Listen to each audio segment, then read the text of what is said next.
नमस्ते दोस्तों, मनमोहक हिंदी कहानियाँ चैनल में आप सभी का स्वागत है। आज की हमारी कहानी है जिंदगी की शतरंज। आपको हमारी कहानी पसंद आती है तो वीडियो को लाइक और चैनल को सब्सक्राइब जरूर कीजिएगा। मन भी एक अजीब शय है, एक अबूझ पहेली।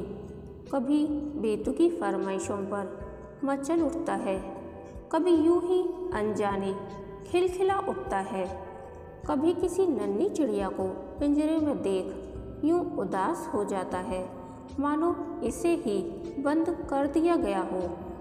कभी अपनों में अजनबी बना रहता है और कभी अजनबियों में अपनापन ढूंढ लेता है। तो ऐसा ही बेतुका है मन मेरा, न कम का मलाल न ज़्यादा की उम्मीद, बस यूं ही निर्लिप्त भाव से बंजारा हुआ फिरता है। लगभग 35 वर्षों के सफ़र में क्या बचा और क्या खत्म हो गया, इसका हिसाब रखना बंद कर दिया है अब इसने। हंसते हुए न जाने कितनी बार अशोक बोलते हैं, हम अलग हैं। हाँ, सच ही कहते हैं शायद, एकदम अलग ही तो हैं हम।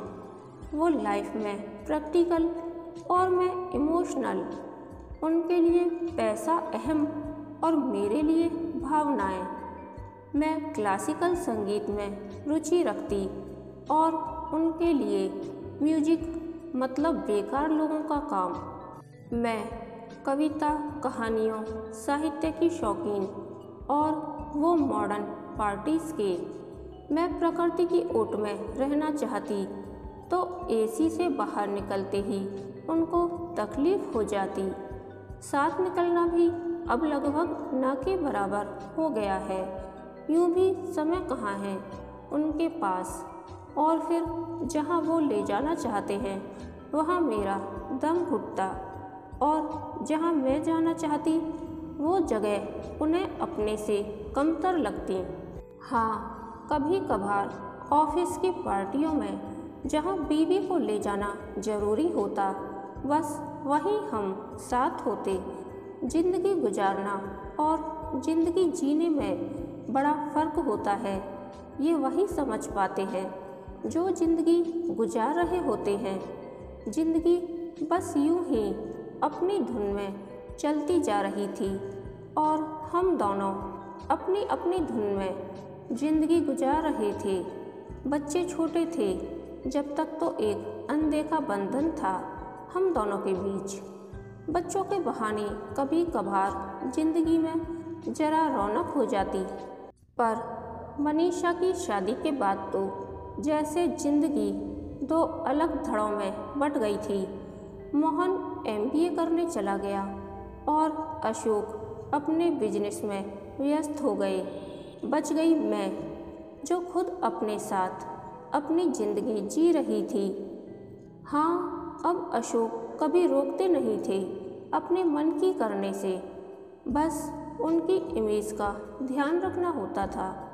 खुश थी शायद, या फिर खुश होने का ढोंग कर रही थी। बहुत सालों तक खुश रहने का नाटक करते करते यूं भी हो जाता है कि मन को भरोसा होने लगता है कि हाँ, खुश हूँ मैं। खैर, दौड़ते भागते जिंदगी के पल सालों में कट रहे थे और उम्र की संख्या बढ़ते बढ़ते जीवन की शाम आने लगी थी। हर शनिवार की तरह आज भी थिएटर आ गई थी और आदतन सीढ़ियों पर बैठकर यहाँ वहाँ इकट्ठे हुए कलाकारों का रिहर्सल देख रही थी। फाइनल शो से पहले कितने टेक लेने होते हैं इन्हें। क्या जिंदगी के सीन भी रिहर्सल के साथ नहीं हो सकते? एक बार सही ना लगे तो दूसरा टेक, जब तक परफेक्शन ना आ जाए तब तक रिहर्सल और फिर फाइनल सीन। सोचते हुए उन्हीं में खोई थी कि अचानक एहसास हुआ कि बगल में थोड़ी दूरी पर कोई बैठा है। पलटकर देखा तो अनायास ही नजरें मिल गईं। गहरी आंखें, थोड़े लापरवाह बिखरे बाल, और दिल को छू लेने वाली मुस्कुराहट। बालों से चमकती चांदी कह रही थी कि यही कोई 50 के करीब रहा होगा वो। न जाने क्या था उस व्यक्तित्व में कि नज़रों से उसे तोलती जा रही थी मैं। वैसे मेरी आदत में नहीं है यूं अजनबियों की पड़ताल करना, पर दिमाग जैसे सो गया था और मन वहाँ से हट ही नहीं रहा था। अचानक उसकी आवाज़ से मेरा ध्यान टूटा। आपको भी एक्टिंग का शौक़ है? मैं अचकचा गई, जैसे चोरी पकड़ ली हो किसी ने। नहीं, मैं लिखती हूँ। कुछ नाटक लिखे थे जिनका मंचन इन बच्चों ने किया, तभी से यहाँ आने लगी। अब इनके डायलॉग वगैरह लिखने में मदद कर देती हूँ और इनके साथ एंजॉय भी करती हूँ। आपको पहले कभी नहीं देखा यहाँ? मैंने पूछा। नया हूँ इस शहर में, सम्यक नाम है मेरा। बैंक में सीनियर मैनेजर हूँ। एक्टिंग का शौक़ है, थोड़ा बहुत गा लेता हूँ और कंपोज भी कर लेता हूँ।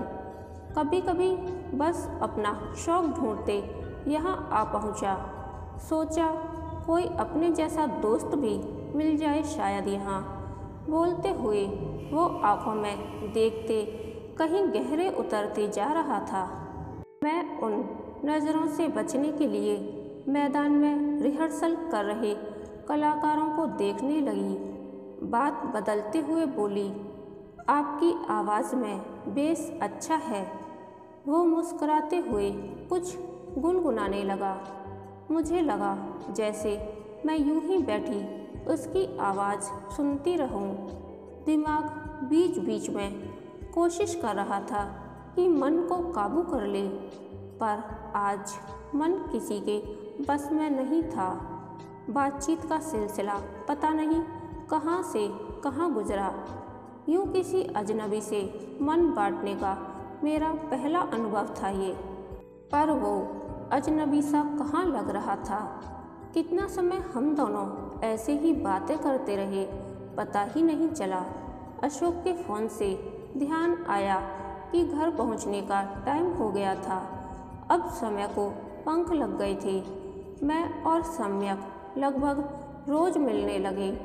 पता नहीं कितनी बातें करते और बातों में ही मिलकर न जाने कहाँ कहाँ की सैर कराते। बचपन की उम्र में ये नवयुवती सी बेख्याली कहाँ से आ गई थी पता नहीं। सम्यक अकेला था, तलाकशुदा, इसलिए किसी को जवाबदेह नहीं था। और मैं अब तो अशोक भी नोटिस करने लगे थे।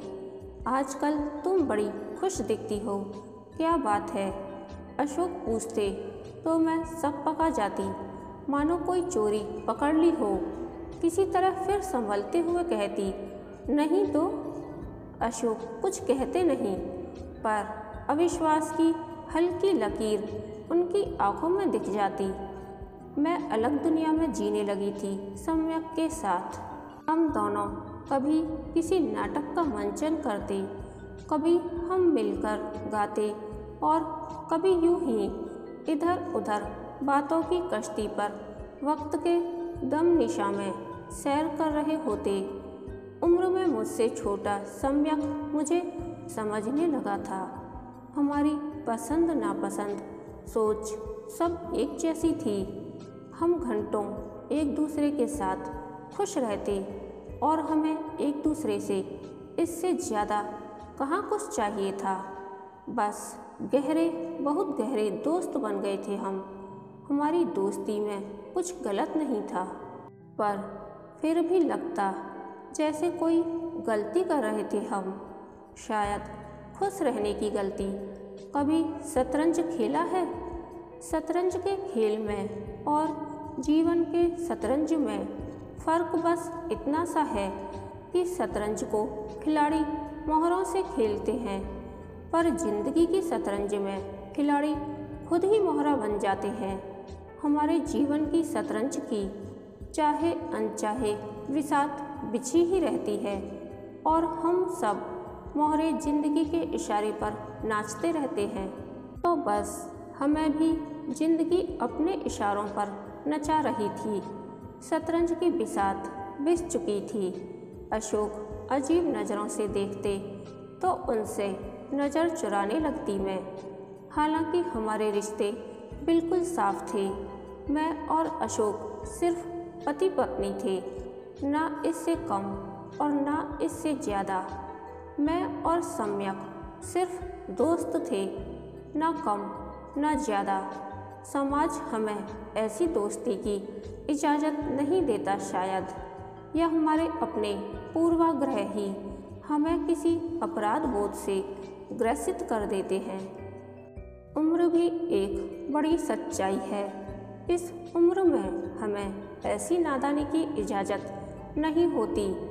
हम तीनों मोहरे जिंदगी की शतरंज पर अपनी अपनी चाल चल रहे थे, पर जिंदगी आसान कहाँ होती है। मोहन अपना MBA ख़त्म करके वापस आ गया। अब घर पर ज़्यादा समय देने लगी मैं, और सम्यक से मिलना ना के बराबर हो गया। मन का अपराध बोध अब और बढ़ गया। सम्यक फ़ोन करता बार बार, पर उसे टाल देती। सोच रही थी इतना समझदार है, सब पता है उसे, पर क्यों नहीं समझता। पर क्या मुझे पता था कि आखिर क्या समझाना चाहती थी मैं सम्यक को, और अपने मन को। सब इसी तरह चल रहा था।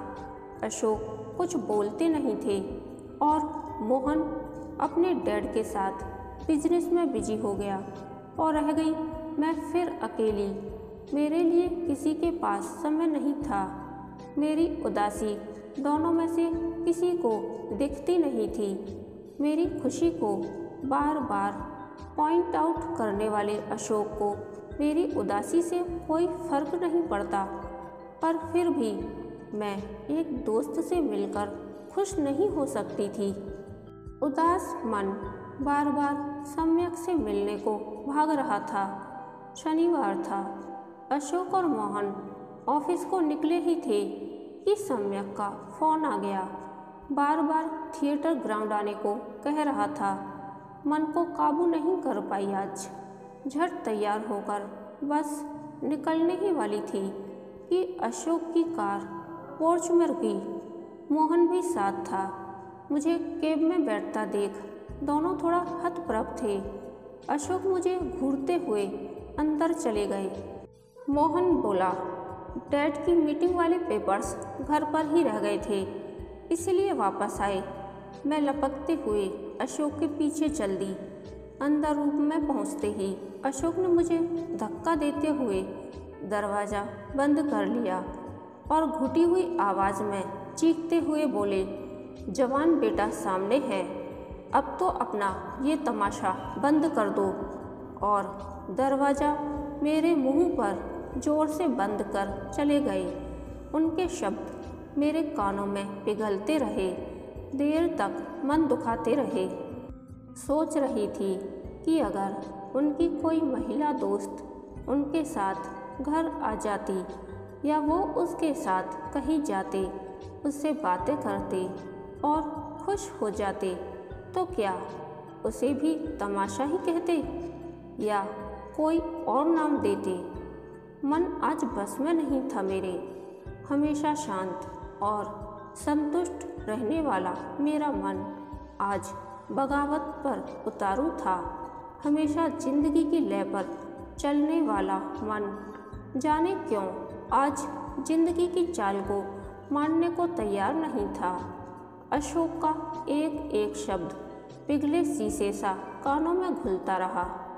दर्द नहीं, अब अशोक की किसी बात से दर्द नहीं होता, पर इन शब्दों में अपमान था, और अपमान सहने के लिए मैं तैयार नहीं थी। पूरा दिन बेचैनी में और पूरी रात आँखों में गुजर गई। ऐसा नहीं है कि इस तरह की परिस्थिति पहले नहीं आई कभी, पर हर बार बात खत्म होने की गरज से मैं ही अशोक की मान मनुहार करती कि चलो घर का माहौल ठीक रहे बस। पर इस बार मेरा ऐसा कोई इरादा नहीं था। और अशोक, वो तो कभी गलत होते ही नहीं। इसलिए मनुहार करना और माफ़ी मांगना तो उनके लिए दूर की कौड़ी रही है। हमेशा पूरी रात मैं बिखरती रही, सिमटती रही। दिमाग में अजीब कोलाहल था। कभी अशोक की बेरुखी याद आती और कभी सम्यक का मुस्कुराता गुनगुनाता चेहरा। एक दिन थिएटर की सीढ़ियों पर मेरी एक कहानी पढ़ते हुए सम्यक बोला था, एक दिन हम दोनों आपकी कहानी पर लाइव शो करेंगे। आप नायिका और मैं नायक। आप प्ले डायरेक्ट कर लेना और मैं म्यूजिक कंपोज कर लूँगा। अरे हम दोनों तो मुकम्मल टीम हैं। बोलकर जोर से हंसा था वो। इतना विश्वास था उसकी आवाज़ में। ना बाबा, ये लाइव शो मेरे बस का नहीं। मुझे कहाँ अभिनय आता है सम्यक, मैंने बुझी आवाज़ में कहा। अरे इतना अच्छा अभिनय तो करती हैं आप। आपसे बेहतर अभिनेत्री कहाँ मिलेगी। बोलते हुए उसकी गहरी आँखें सीधे मेरी आँखों में झांक रही थीं। मैंने झट से नज़रें चुरा लीं, मानो उसने कोई चोरी पकड़ ली हो मेरी। मन ने अपना फैसला ले लिया था। रात की स्याही पर सूरज की सुनहरी रोशनी धीरे धीरे बाहें फैलाने लगी थी। अशोक और मोहन के ऑफिस निकलने से पहले ही मैं रसोइये को नाश्ते खाने की ज़रूरी हिदायतें देकर थिएटर की ओर निकल गई। सम्यक को मैसेज पहले ही कर दिया था। मन में विचारों की लंबी श्रृंखला लहरा रही थी। पहले कहानी सेलेक्ट करनी है, फिर डायलॉग लिखने हैं और अभिनय की तो भरपूर प्रैक्टिस करनी पड़ेगी। सम्यक और मैं दोनों मिलकर सब संभाल लेंगे। बहुत ज़्यादा काम है, पर अब कदम रुकने नहीं हैं। फ़ोन की घंटी बजी। अशोक का फ़ोन था। हेलो, मैंने बोला तो उसकी झल्लाती हुई आवाज़ आई। अरे सुबह सुबह बिन बताए कहाँ चली गई हो यार तुम। मुझे ऑफिस कपड़े वगैरह सब अलमारी से ले लेना और तुम्हारा नाश्ता अशोक भैया दे देंगे। मैंने उसकी बात बीच में ही काटते हुए कहा, मुझे थोड़ी देर हो जाएगी। इसी महीने के अंत में मेरा एक लाइव शो है, थिएटर में उसी की प्रैक्टिस करनी है।